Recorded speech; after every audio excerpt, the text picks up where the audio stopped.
What is going on, everybody? We're back for another episode of the Double Switch podcast. It's Sunday here. We just watched our Phillies go down and play their first World Series in 13 years. Ended up splitting in Houston. And if you ask just any fan, anybody who knows baseball, that's a good thing. You always want to split. Coming back up 2-0 would have been nice, but as we saw yesterday, this series is going to be a little tougher than it might have seemed after the first game. This Astros team's pretty resilient, and they're not going to go down without a fight. So, Johnny, how are you feeling today after just this very emotional weekend we've had here? A lot went on. Yeah, I think there's a lot to be excited about, and I think after two games, I think we're on our plan is going well so far. This is exactly what happened in the past couple series. We came home, 1-1 the series, and we take advantage of our home field. So I believe, correct me if I'm wrong, but no, I'm positive. So if I would have told you that throughout these first two games, our starting pitchers, Aaron Nola, Zach Wheeler, they would give up a combined 10 earned runs, and our bullpen would not give up a run throughout these first two games. What would you have said to me if I told you that's how it was going to happen? Shut up. You're right. I mean, I would have thought you were lying because I would have guaranteed any fan that Nola or Wheeler was going to throw a gem. Neither of them threw a gem, as we saw. They both got pretty much attacked and rocked. It's a good way of putting it. I would have counted on at least one of them having a good start, like you said. Both of them having super good starts, not super likely. Both of them having bad starts, I would have just there's no way after the way they pitched this postseason that both would have a bad start. But that's exactly what happened, and not too promising so far on the starting pitching end. No, and not to get ahead of ourselves, but the fact that Wheeler and Nola weren't able to have successful outings against the Astros leaves me very unconfident with Noah Syndergaard on the mound Game 3. I don't know about you. No, yeah, that's very true. If they could get to the best we could throw at them, it doesn't bode well for our chances with watered down Thor on the hill. God, they don't even remind me. Just one game at a time. Let's just worry about that tomorrow. Exactly. So, Aaron Nola, I mean, it's tough watching him post that super sick hype video that I got around to watching, and then go out there and just an absolute clunker. I was expecting more out of him after he took a perfect game bid into the seventh inning last time he faced Houston. I don't know. I don't know what happened there because the stuff looked good throughout the entire game, but it might just be a situation where a really good pitcher runs into a really good offense because throughout this entire postseason, there's been big time arms struggling against good teams. The Mets had their fair share of issues.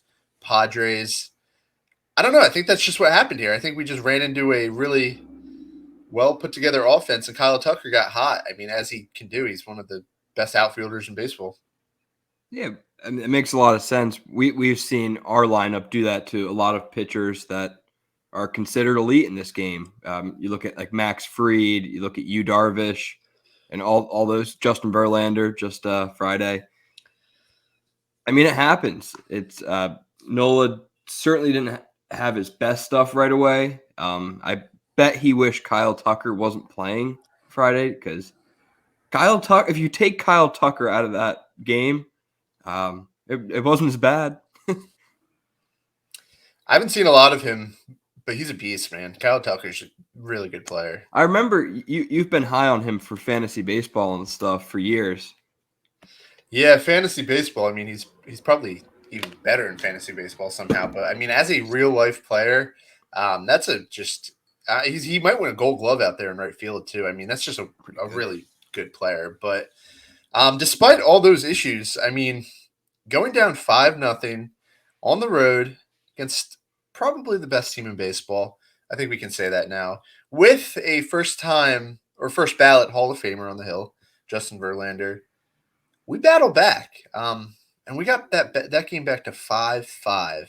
And in terms of all these comebacks we've had, that is just so impressive. In that environment, to create our own energy and just claw our way back. I mean, Justin Verlander, it's no secret anymore that he's not good in the World Series. I thought we might have jinxed him back to life after those first 3 innings. He looked much better, but he just doesn't have something in the World Series. And second time through the lineup, awesome at bats, top to bottom.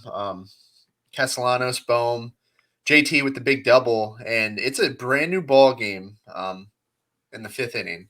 So being able to do that, kind of, it's one of those reasons where no matter what happens, I mean, yeah, just yesterday we go down 3-0. I'm never worried with this team because these comebacks that they keep putting together are just incredible. Each comeback they have is just more and more impressive, And to do that on the biggest stage, quite a bit of poise there on our behalf. Yeah, I feel like with this whole comeback thing that the Phillies got going, like it almost feels like comebacks are inevitable every night. Like you almost expect them to fall behind and then claw themselves back into the game because that's kind of how they've been doing this whole postseason. And even the national media kind of recognizes that's how they are now. We literally are the fighting Phillies because we're fighting from behind. We have come to expect that something great is going to happen, like at any point in the game, just because they've given us so many good moments. And yeah, like we're talking about our Phillies here, that we come to expect greatness from. But yeah, they clawed back in the 5th inning. After we tied the game up, it becomes one of those games that I really enjoy. Kind of those grinded out games. And against this Houston Astros pen that we didn't really even like talk about. But man, dude, they keep throwing arms at us. Like they got to the 10th inning and it felt like they could just keep going. They could keep going all day like this. And we had to we used up Alvarado in the 5th, which I mean ballsy move by Thompson, but I mean it worked. And then we have to go to 2 starting pitchers. We had to go to Eflin for innings, and then we had to use our Game 3 starter. And meanwhile, the Astros are just—they have a queue, like a Spotify queue. of guys who could close. Like that's how many good pitchers they have. It's wild. They have like 6 wipeout arms on cue all the time, and it's wild. It's so impressive, and I honestly like just like big picture. It is cool to see the Phillies that have at least like half of that like arsenal like in their bullpen. Like it feels cool that we have a bullpen that can battle with the Houston Astros. That is one thing I never thought I'd be saying right now. That our bullpen, the Phillies bullpen in 2022, the same one that had James Norwood just a couple months ago, is going toe to toe with the Houston Astros. Yeah, we're cheating a little bit because we had to kind of steal from our starting staff in order to get this bullpen to be adequate. But nonetheless, for 5 innings there, they go toe to toe with the Astros bullpen. How'd you feel? What was your initial reaction on Alvarado in the 5th? I have always been supportive of Thompson putting in the best arms in the most important moments of the game. So I believed in it, and I knew we had Sir Anthony still there. So as long as we have one of those two for like the later half of the game, you can't blow them 5th and 6th inning, obviously. Yeah, so I knew that it was going to be it was gonna get interesting after Alvarado left the game because we had 3 innings with a whole list of arms that we had question marks about. I mean, besides Sir Anthony, I figured I'd see Eflin, but I also figured I'd have to see either like Brad Hand against the lefties one more time through Jordan and Tucker. I didn't know who I'd see, but he went to Alvarado, and man, dude, that's a ballsy move, but If it works, you look like an absolute genius, and he looks like a genius right now after the way he managed that game one. Yeah, he looks like he saw a vulnerable part of the game. The Phillies were vulnerable to let up some runs, and we needed a change of pace, and he completely just changed the feel of the game after Alvarado comes in and dominates.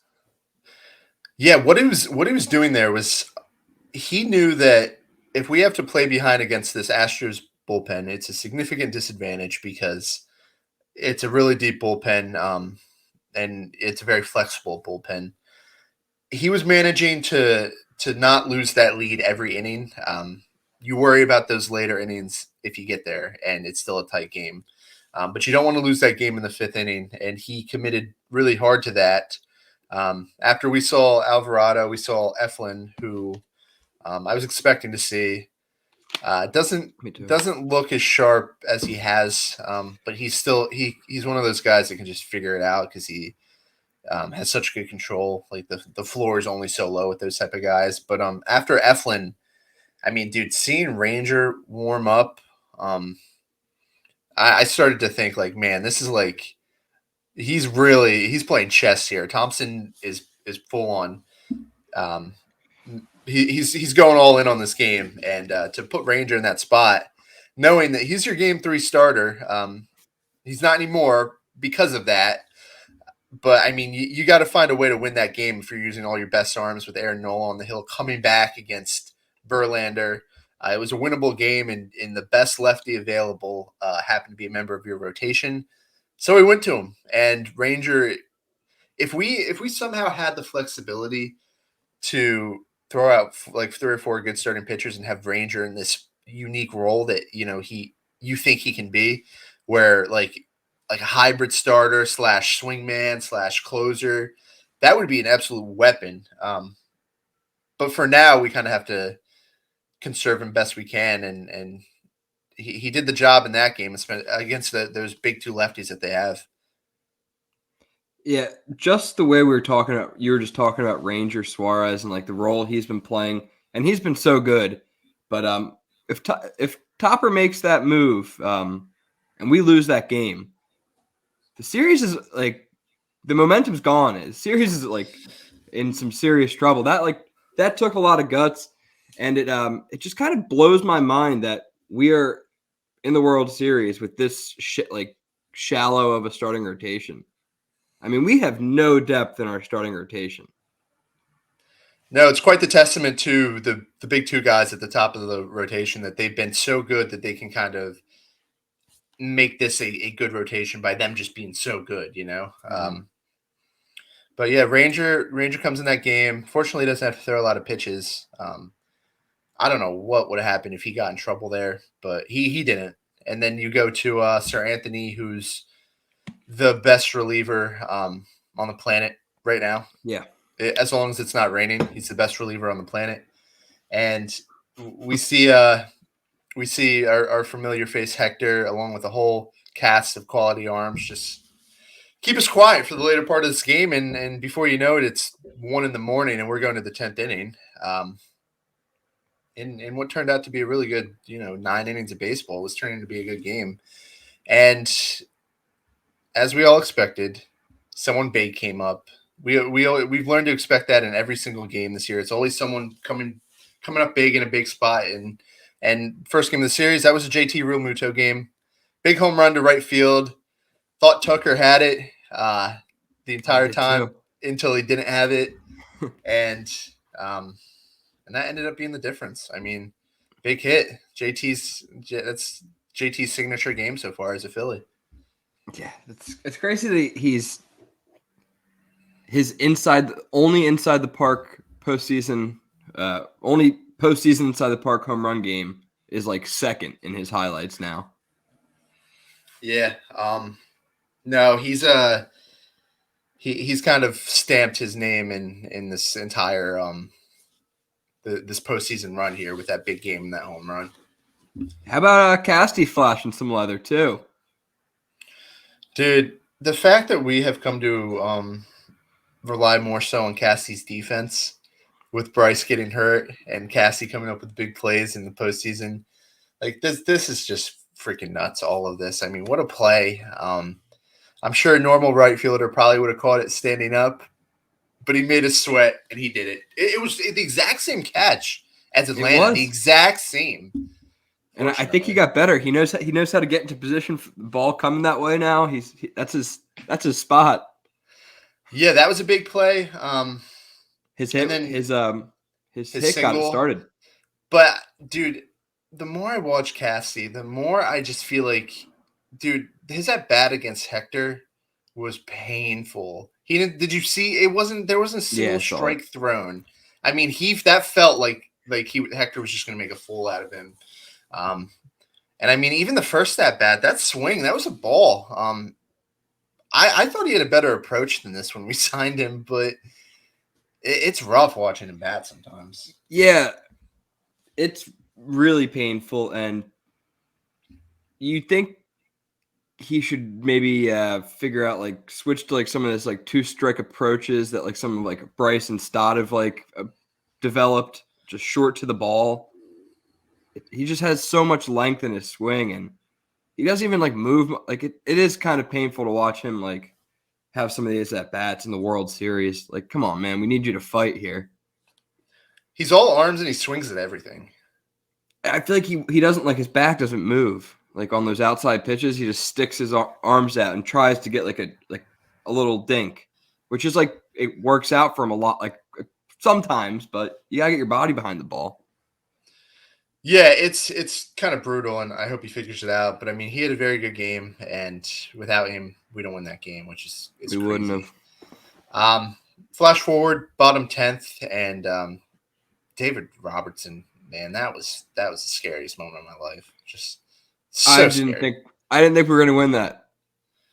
He had to go through Jordan and Kyle Tucker and Bregman, and there was nobody after him. Like it was going to be him no matter what.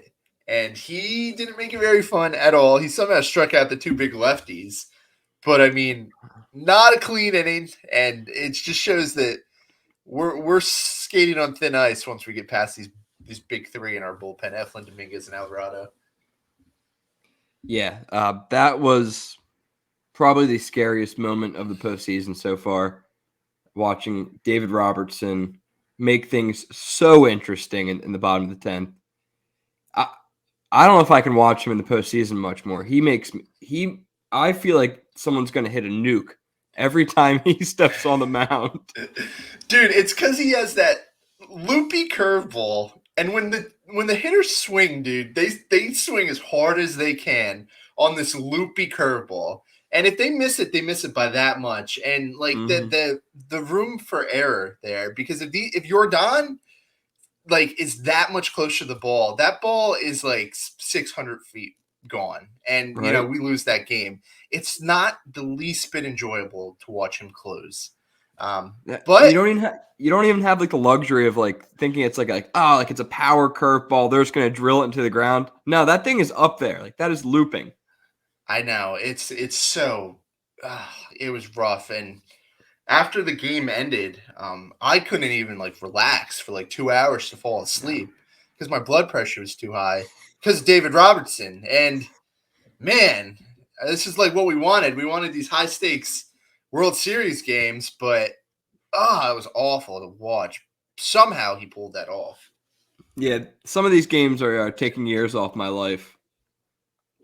Yeah, this series is gonna cause me to just deteriorate in mental condition. But that was game one, and what a game it was! It was one of the best games I've ever watched. To be honest, it was a really good game. Next up was not so good.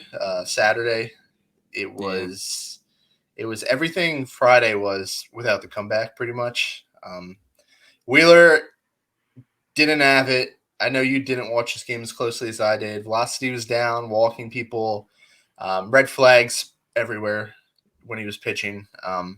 First inning, just he was attacked by Astros hitters. So they clearly had some kind of game plan for him, and it was just all Astros all night. Framber Valdez is really really good. Mm-hmm. he's really good, man. He's a good pitcher. Yeah, he was as advertised. How how do you feel about the velocity dip from Zach Wheeler, and how do you think it? Do you think it reflects his arm health at the moment, or So I think he's running out of gas. I mean, understandable. He hasn't been in this spot very often.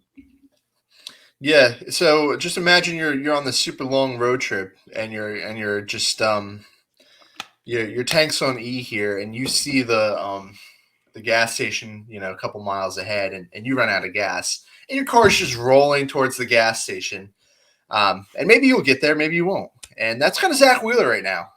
He doesn't have the stuff. 95 is not going to work for him.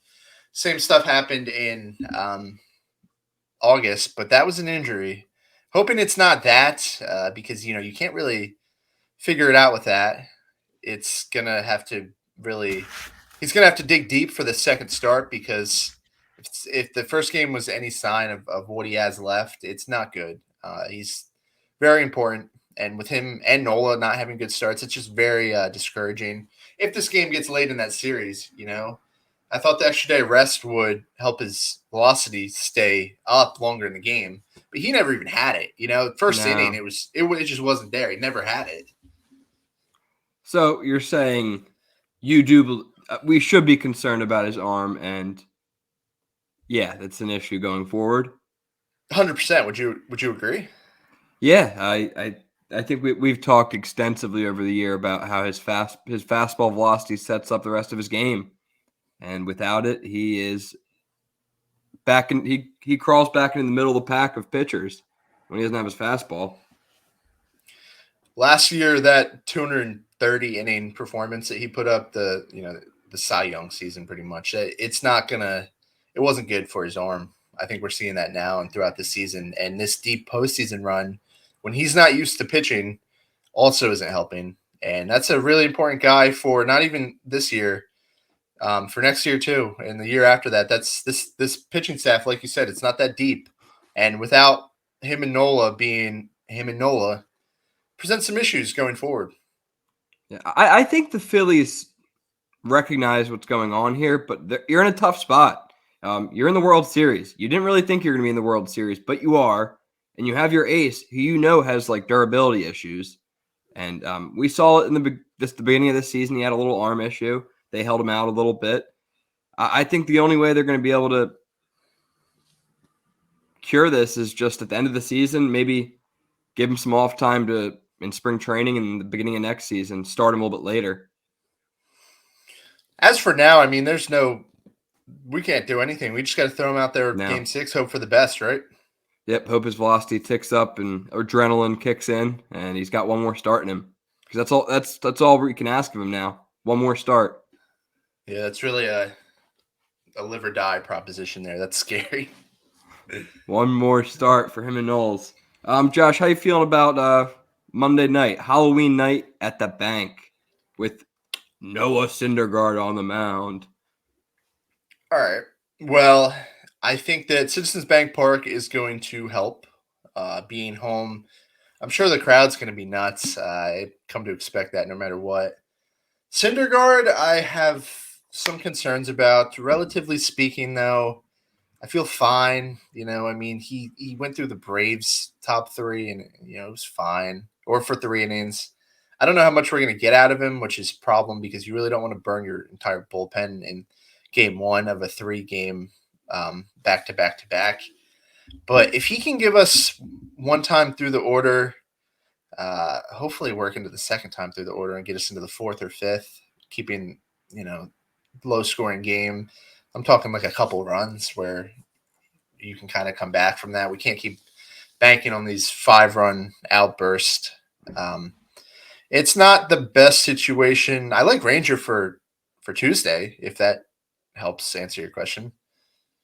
Yeah, I definitely lost a little bit of confidence, and I feel like we lost a little leverage having to slide Ranger back to game 4 because Ranger is a better pitcher than Syndergaard, and he can work deeper into games. Not having him game 3 it could be tough for momentum, I think.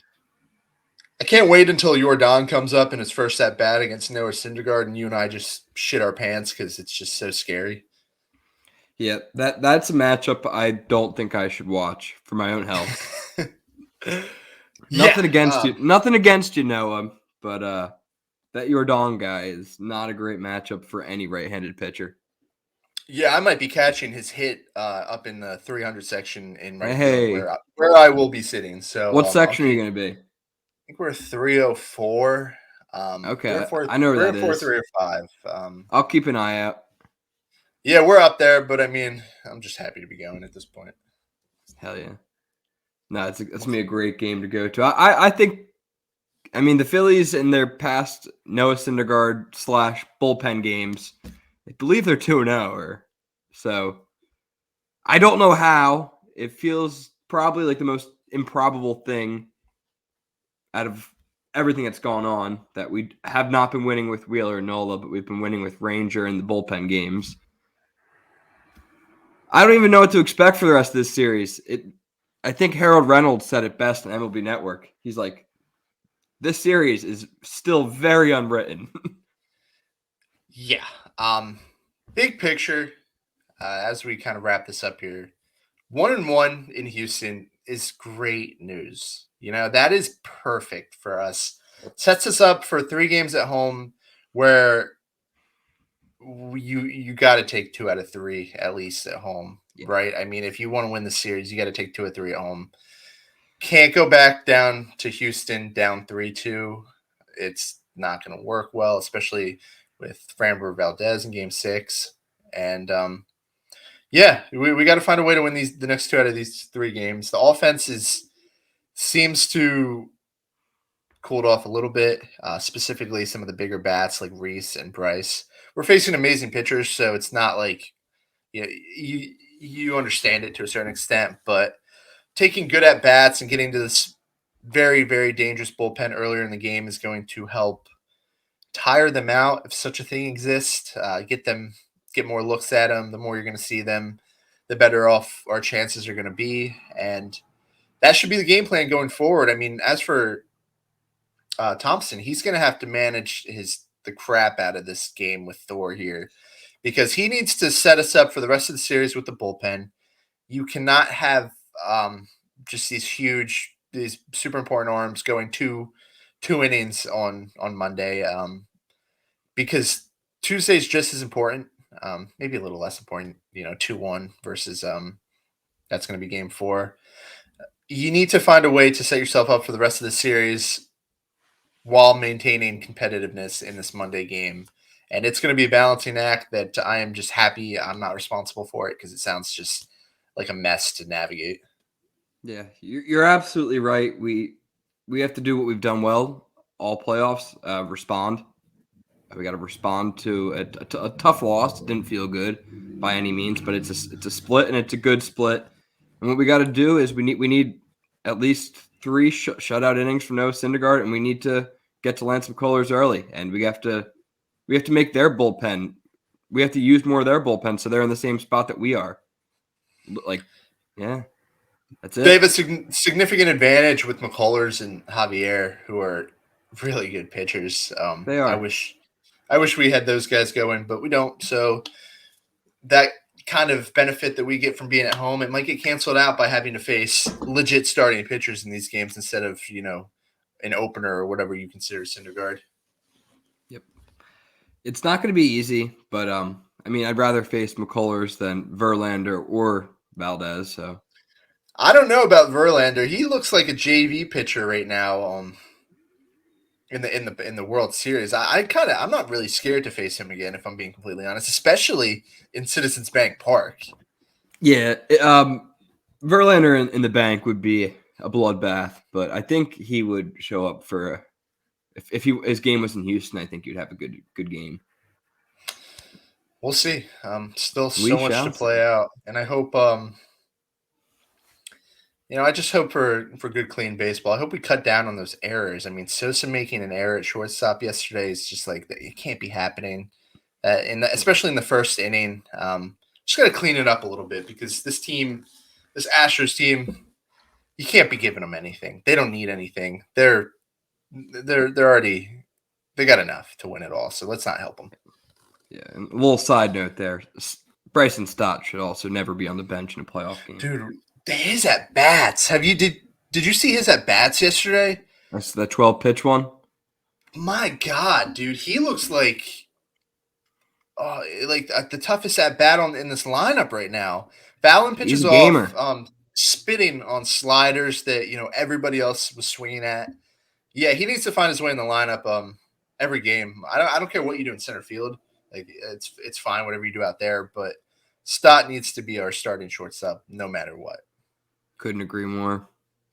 Glad we're in agreement there. Anything else you observed from these past 2 days? No, well, I'm trying to flush game 2 down the toilet a little bit. Focus on the positives of game 1, and anyone who's listening, going to the ball game like Josh, get loud Monday. Get really loud. And wear a fun costume. Why not? Right. Josh, are you wearing a costume? I'll get back to you on the costume part. You're not wearing one? I'm not wearing a costume. I'm not going to dress up as a Power Ranger. I want to be a normal fan.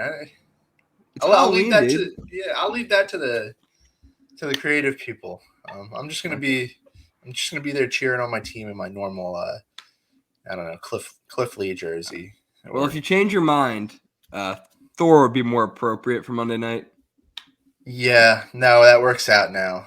I'm sure plenty of people have that covered. Yeah, no, you're probably fine just going in your Cliff Lee jersey. Alrighty, well, that should do it for this episode. We will talk to you guys Monday, Tuesday, Thursday? Yeah, probably. Thursday, and hopefully either the Phils win or we are going back to Houston to find out what's going to happen. It's going to be a good week. It's going to be a good week here in Philly. I have a good feeling. Yeah, it is. Go Phils.